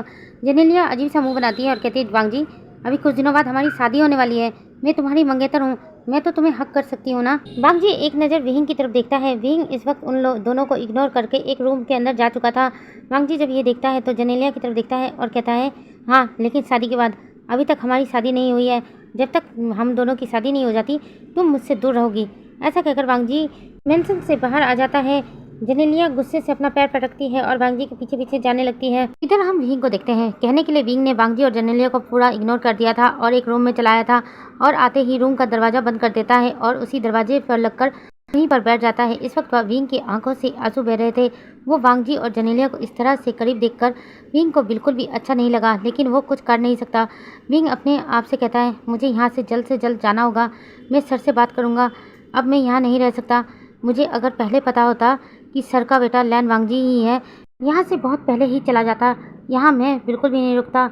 ऐसा सोचकर विंग रूम से बाहर आ जाता है और वहीं के लैंडलाइन नंबर से लैन कुलन को कॉल कर देता है। उधर वांगजी जब कार में बैठता है तो उसे महसूस होता है कि वो तो अपना फ़ोन और वॉलेट लाना भूल ही गया। वांगजी जेनेलिया की तरफ देखता है और कहता है जेनेलिया तुम कार में बैठो, मैं अपना वॉलेट और फ़ोन रूम में ही भूल कर आ चुका हूँ, उसे लेकर आता हूँ। ऐसा कहकर वांगजी कार से बाहर आ जाता है और मेंशन के अंदर आने लगता है। मेंशन के अंदर जैसे ही वांगजी आता है तो देखता है विंग किसी को कॉल कर रहा है। वांगजी वहीं पर खड़ा हो जाता है और विंग की बातें सुनने लगता है। उधर लैन कुलन फ़ोन पिक कर लेते हैं। विंग इधर से बोलता है हेलो सर, मैं विंग बोल रहा हूँ। लैन कुलन जब विंग की आवाज़ सुनते हैं तो खुश हो जाते हैं और कहते हैं हाँ बेटा कैसे हो तुम। विंग कहता है सर मुझे आपसे एक ज़रूरी बात करनी थी। लैन कुलन जब ये सुनते हैं तो कहता है हाँ बेटा बोलो क्या बात करनी थी। विंग कहता है एक्चुअली मैं सर मैं ये जॉब छोड़ना चाहता हूँ, आप क्या मेंशन के देखभाल के लिए किसी और केयरटेकर को रख सकते हैं। लैन कुलन जब ये सुनते हैं तो हैरान हो जाते हैं और कहते बेटा कोई बात हो गई है क्या, तुम इस तरह से अचानक से काम छोड़ रहे हो। विंग जब ये सुनता है तो कहता है नहीं सर ऐसी बात नहीं है, एक्चुअली में बच्चे बड़े हो रहे हैं और आपको तो पता है ना कि यहाँ पर बच्चों की पढ़ाई कितनी मुश्किल होती है, मैं चाहता हूँ कि बच्चों को लेकर मैं सिटी आ जाऊँ और वहीं पर रहने लगूँ। लैन कुलन जब ये सुनते हैं तो मुस्कुरा देते हैं और कहते हैं ये तो बहुत अच्छा विचार है बेटा, तुम कब सिटी आ रहे हो, मैं सिटी आने की सारी व्यवस्था कर देता हूँ और मेंशन को देखभाल करने के लिए किसी और केयरटेकर को रखता हूँ, तुम यहाँ पर रहना और मैं ऐसे ही जॉब करना, मैं अपने ऑफिस में ही तुम्हें कोई जॉब दे दूँगा और तुम मेरे मेंशन में रह सकते हो। विंग जब ये सुनता है तो कहता नहीं सर मैं आपके मेंशन में नहीं रुक सकता और ना ही आपकी कंपनी में जॉब कर सकता हूँ, मैं अब सब कुछ अपने बलबूते पर करना चाहता हूँ, तो मुझे प्लीज़ करने दीजिए, कुछ दिनों में मैं यहाँ से चला जाऊँगा। लैनकुरन जब ये सुनते हैं तो कहता है बेटा कोई बात हुई है, तुम इस तरह से जॉब छोड़ने की बात कर रहे हो, मेरे यहाँ पर आने से भी मना कर रहे हो। विंग कहता है कुछ नहीं हुआ है सर, सब कुछ ठीक है सर, मैं बस बच्चों के लिए थोड़ा चिंता कर रहा हूँ और बच्चों को यहाँ से ले जाना चाहता हूँ। लैनकुरन कहते हैं बेटा मैंने कभी भी तुम्हें किसी चीज़ के लिए नहीं रोका, अगर इसमें तुम्हारी इच्छा है तो तुम ये कर सकते हो। विंग जब ये सुनता है तो लैनकुरन को थैंक यू बोलता है और फ़ोन कट कर देता है और वहाँ से अपने कॉटेज की तरफ निकल जाता है। वांगजी अभी भी मेंशन के दरवाजे पर खड़ा था और विंग की सारी बातें सुन रहा था। वांगजी गुस्से में अपने हाथों की मुट्ठियाँ कस लेता है और कहता है तुम यहाँ से जाना चाहते हो, वो भी मेरे बच्चों को लेकर, मैं ऐसा कभी नहीं होने दूंगा।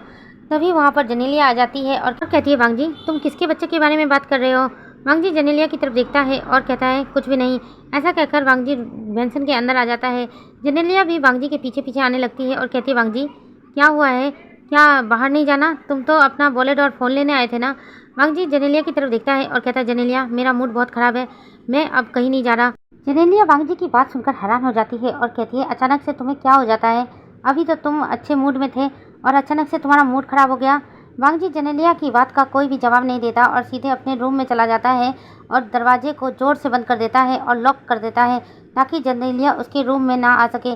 जेनेलिया जल्दी से जाकर वांगजी के डोर पर नॉक करने लगती है और कहती वांगजी दरवाज़ा खोलो, मुझे अंदर आना है। वांगजी अंदर से ही कहता है जेनेलिया मेरा मूड बहुत ख़राब है, अगर घूमना है तो मैं ड्राइवर को बोल देता हूँ, तुम्हें सीट घुमा कर ले आएगा, लेकिन आज मैं कहीं नहीं जाने वाला। ऐसा कहकर वांगजी चुप हो जाता है और सीधे बालकनी में जाकर खड़ा हो जाता है और बालकनी से नीचे देखने लगता है। उसके बाद जेनेलिया भी कुछ नहीं कहती और गुस्से में अपने रूम में चली जाती है। उधर वांगजी बालकनी से नीचे देख रहा था। विहिंग अपने कॉटेज से बाहर निकलता है और ग्रैनी से कुछ देर बात करता है और वहाँ से चला जाता है।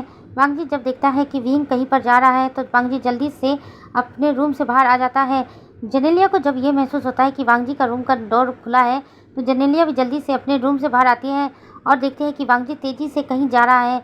जेनेलिया भी वांगजी के पीछे पीछे भागने लगती है। वांगजी जल्दी से अपनी कार में आता है और कार को स्टार्ट कर देता है। जेनेलिया इससे पहले कि वांगजी की कार तक पहुंच पाती उससे पहले ही वांगजी की कार मेंशन से बाहर निकल चुकी थी। जेनेलिया कहती है अगर जाना ही था तो मुझे भी अपने साथ लेकर जाते, ये सब नाटक क्यों किया वांगजी। उसके बाद जेनेलिया गुस्से में वापस अपने रूम में आ जाती है। उधर वांगजी विहिंग के पीछे पीछे जाने लगता है। विहिंग अभी रास्ते पर पैदल चल रहा था। वांगजी सोचता है क्यों ना मैं विहिंग को लिफ्ट दे दूं। ये सोचकर वांगजी अपनी कार विहिंग के पास ले जाने लगता है, लेकिन तभी विहिंग के पास एक मोटरसाइकिल आकर रुकती है और वहाँ पर एक बंदा अपना हेलमेट उतारता है। विहिंग उसकी तरफ देखता है और स्माइल करता है। वो बंदा विहिंग को लिफ्ट देता है तो विहिंग हाँ में सर हिला देता है और उसके बाइक पर बैठ जाता है। वांगजी दूर से ये सब देख रहा था और वांगजी गुस्से में अपने हाथों की मुट्ठियों को फिर से कसने लगा था और सोचता है ये कौन है जिसके साथ विहिंग जा रहा है, मुझे इनका पीछा करना पड़ेगा, ऐसे कोई भी विहिंग की लाइफ में नहीं आ सकता सिवाय मेरे। वांगजी उन दोनों का पीछा कर रहा था। तभी उनकी मोटरसाइकिल एक स्कूल के सामने जाकर रुक जाती है। विहिंग उस लड़के को थैंक यू बोलता है और स्कूल के अंदर जाने लगता है।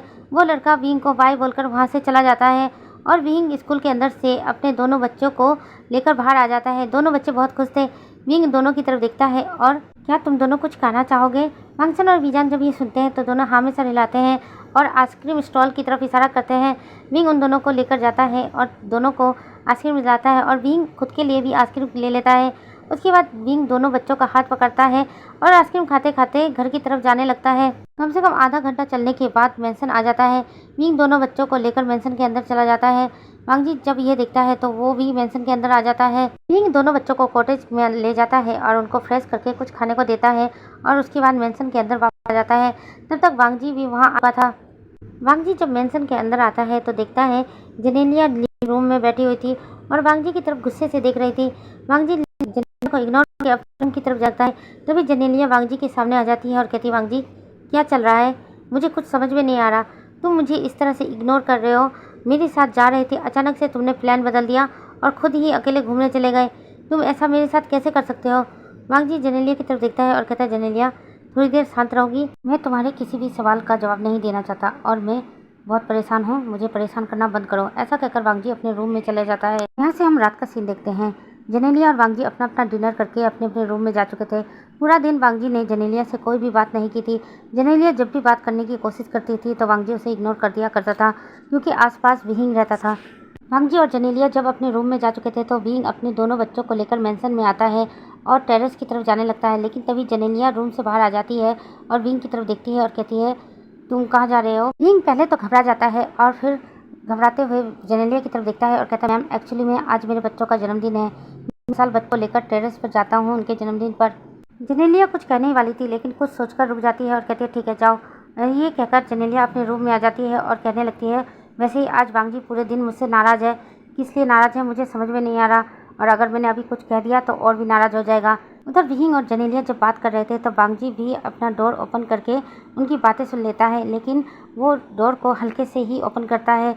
जब देखता है कि विंग टेरेस की तरफ जा रहा है बच्चों को लेकर और बच्चों का जन्मदिन है, तो वांग जी भी उनके पीछे पीछे जाने लगता है। बच्चे जब टेरेस पर जाते हैं तो जाकर खुश हो जाते हैं, क्योंकि विंग ने टेरेस पर एक छोटा सा टेंट हाउस बनाया था और उस पर बहुत अच्छे से लाइटिंग लगाई हुई थी।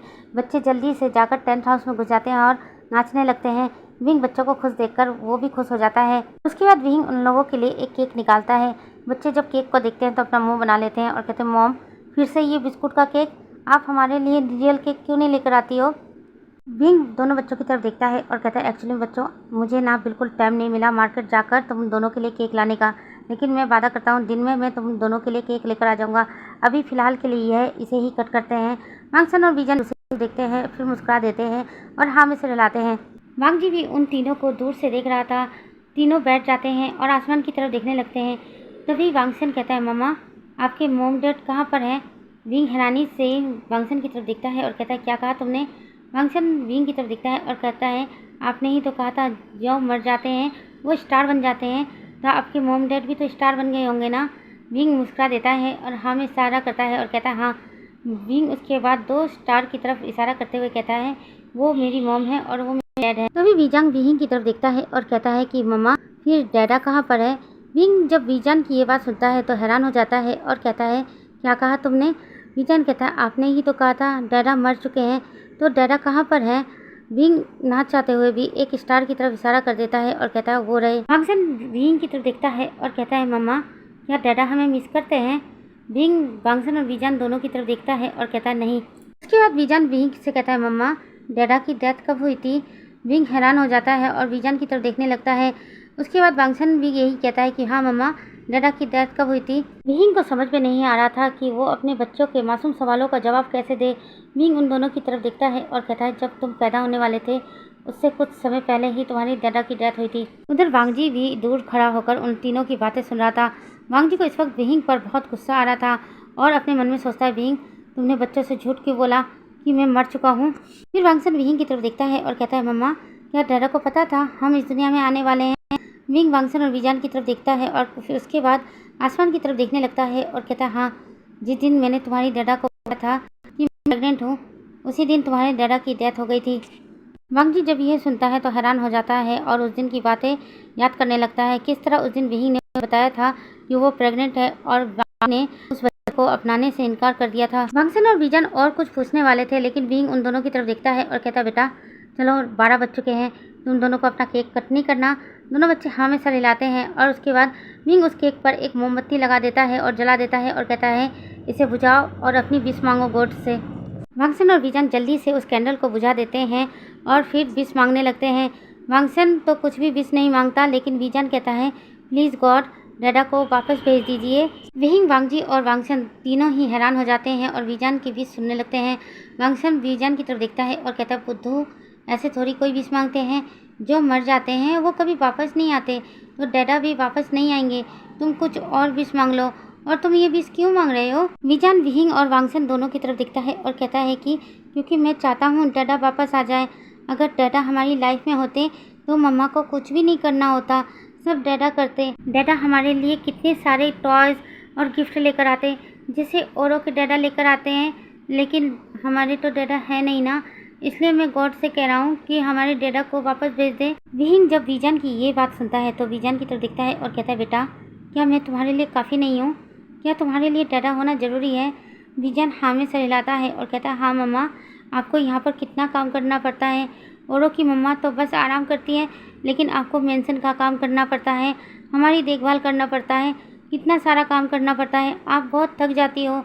मैं आपको इस हाल में नहीं देख सकता मम्मा, इसलिए मैं गॉड से कह रहा हूँ कि डैडा को वापस भेज दे। अगर डैडा वापस आ गए तो आपको इतना सारा काम नहीं करना पड़ेगा ना। विंग बीजान की बात सुनकर थोड़ा गुस्सा होता है और कहता है, नहीं, ऐसा कभी नहीं होगा। जो मर जाते हैं वो कभी वापस नहीं आ सकते। तुम्हारे डैडा हमारी लाइफ में कभी वापस नहीं आएंगे और ना ही मैं आने दूंगा। ऐसा कहकर विंग बच्चों की तरफ देखता है और बच्चों से कहता है, चलो केक कट करो। विंग की बात सुनने के बाद दोनों हाँ में सर हिलाते हैं और केक को कट करते हैं और विंग को खिलाते हैं। उसके बाद विंग भी दोनों बच्चों को केक खिलाता है। दूर खड़े वांगजी यह सब सुन रहा था। वांगजी की भी आंखों में आंसू आ जाते हैं। वांगजी भी चाहता था कि वो भी उन तीनों के साथ जाकर बैठे और उनकी खुशियों में शामिल हो, लेकिन वांगजी ऐसा नहीं कर सकता। वांगजी की आंखों से अभी आंसू बह रहे थे। वांगजी चुपचाप वहाँ से चला जाता है। चलिए गाइस, आज के लिए इतना ही। अब आगे क्या होगा हम जानेंगे नेक्स्ट पार्ट में। मैं जानती हूँ मैंने ये स्टोरी बहुत लेट अपलोड कर रही हूँ, लेकिन क्या करूँ, मेरी लड़की की अचानक से तबीयत ख़राब हो गई थी, जिस वजह से मैं रिकॉर्डिंग ही नहीं कर पा रही थी। कल जाकर उसकी तबीयत थोड़ी सी ठीक हुई तो मैंने ये रिकॉर्डिंग कंप्लीट की है। कहीं कहीं आप लोगों को बैकग्राउंड में नॉइज़ भी आ सकता है, उसको आप लोग प्लीज़ इग्नोर कर देना। मैं अपनी इस स्टोरी को 2 शॉर्ट में ही ख़त्म करना चाहती थी, लेकिन मुझे नहीं लगता कि ये 2 शॉर्ट में ख़त्म होगा, इसलिए मैं इसका एक और नेक्स्ट पार्ट लेकर आऊँगी। तब तक आप लोग थोड़ा इंतज़ार कर लीजिएगा। आज का पार्ट आप लोगों को कैसा लगा प्लीज़ मुझे कमेंट करके ज़रूर बताइएगा और लाइक करना तो बिल्कुल भी मत भूलिएगा। और जो मेरे चैनल पर नए आ रहे हैं प्लीज़ मेरे चैनल को सब्सक्राइब कर दीजिएगा। Thanks for watching.